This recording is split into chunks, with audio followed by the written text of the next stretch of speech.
Should you rent out a property? Well, it depends. In this video, I'll talk through both the advantages and disadvantages of renting out a property so that you can make a well-informed decision should you consider going down this endeavor. So let's begin first with the advantages. Why rent out a property?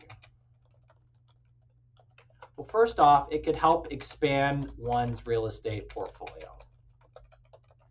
Past performance is not indicative of future performance. We don't know what's going to happen to the real estate market in the future, but historically, real estate has appreciated fairly consistently over the years, barring the 2008-2009 financial crisis. So having additional real estate property in your portfolio can be looked at as a great diversifier that may not be correlated to stock market returns. Another advantage of rental properties and what most people think about them is they could generate a supplemental income stream. So what a big buzzword is passive income. Income from a rental property that you may not need to necessarily work very hard for. It comes passively to you rather than actively like your wages, your full-time employment. So rental properties can be great in the fact that they can provide an additional income source for an individual or a family. And this is particularly the case when cash flows are positive. So the rental income coming in exceeds the expenses going out.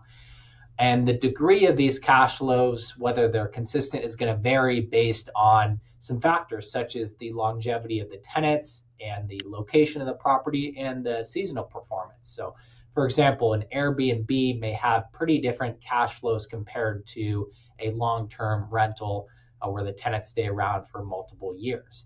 But overall, rental income could provide a great source of passive income if it's fairly consistent from year to year with the tenants and there's not much turnover. And then another advantage would be there's some great tax features when talking about rental properties.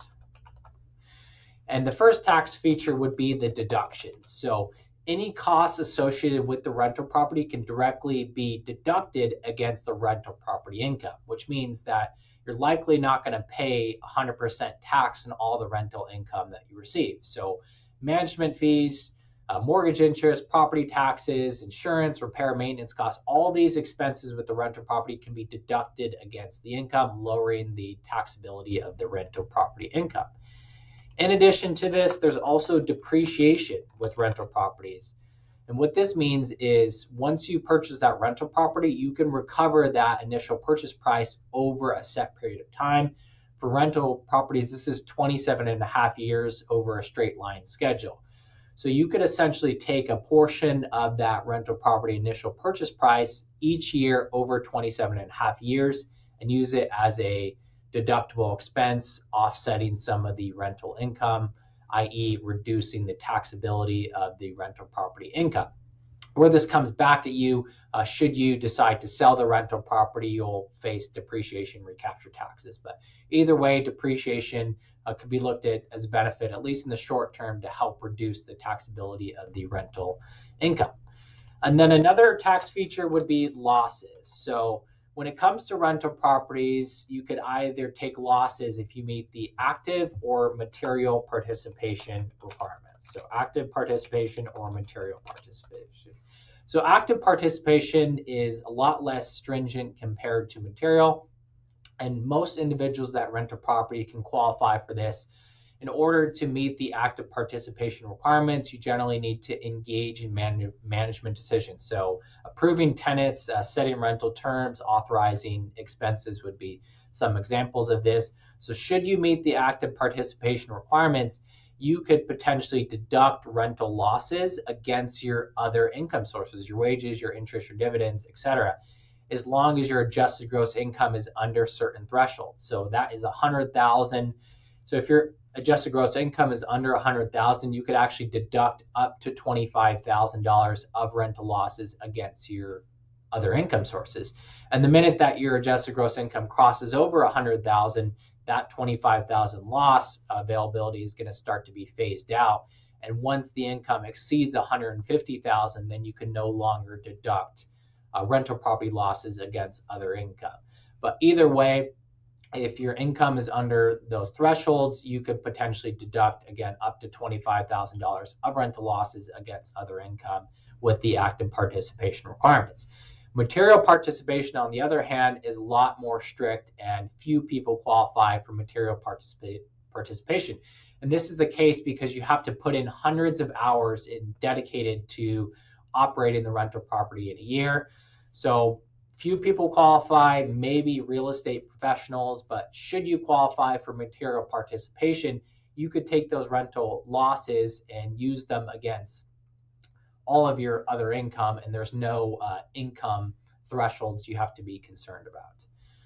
So other than losses, the final tax feature would be the Augusta rule. And the Augusta rule says that if you rent your property for less than 15 days, you don't have to report any of the income on your tax return, nor can you deduct the expenses. So it's not treated as a rental property.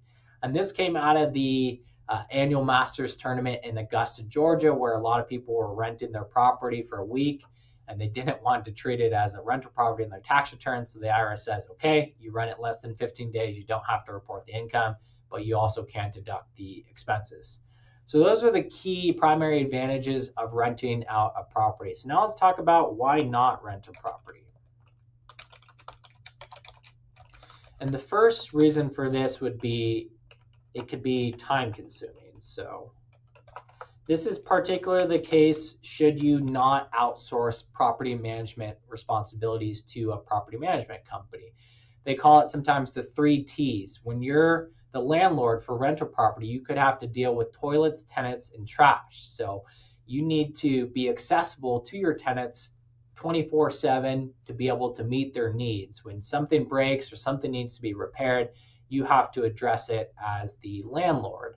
And this can be very stressful and time consuming for individuals, especially if they have other obligations going on within their life. So this could be a burden and is the reason why a lot of people outsource property management responsibilities.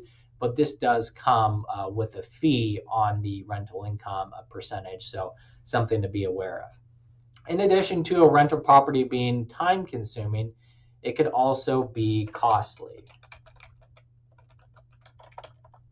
And what I mean by this is particularly when the expenses from the rental property exceed the money coming in. So when you have a new roof that needs to be replaced within the rental property, or a pipe breaks, or you need to replace a water heater, or whatever the situation is, you have to foot that bill as the property owner. You're responsible for maintaining and making sure the property is livable and adequate for those tenants. So it can be very costly depending on the shape of the rental property. In addition to these maintenance expenses that you'll have and potentially major improvements, there's also potential circumstances where there's tenant turnover or vacancies within the rental property where you still have the mortgage to pay, you still got the property taxes to pay, the insurance to pay, but you may not have the rental property coming in. So it can be consistent, but there can certainly be periods where you're not collecting that rental income, and you need to have a ample emergency fund reserve to plan for maybe time periods where you may not be getting that rental property income. And then the last disadvantage I'd say about the rental property is it could be illiquid.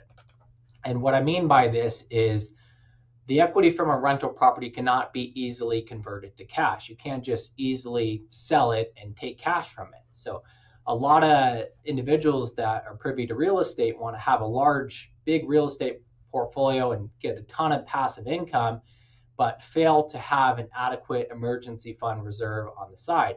And this could leave you in a real pinch should you have an unexpected health event or a car crash and you need a large sum of money and you don't have the reserves outside of the real estate to tap into. So rental properties are illiquid in the fact that you can't easily pull cash from them unless you have home equity line of credit associated with it.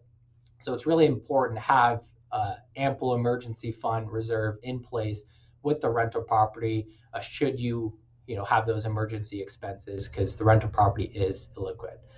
Hopefully this was helpful as some pros and cons of renting out a property, and thank you very much.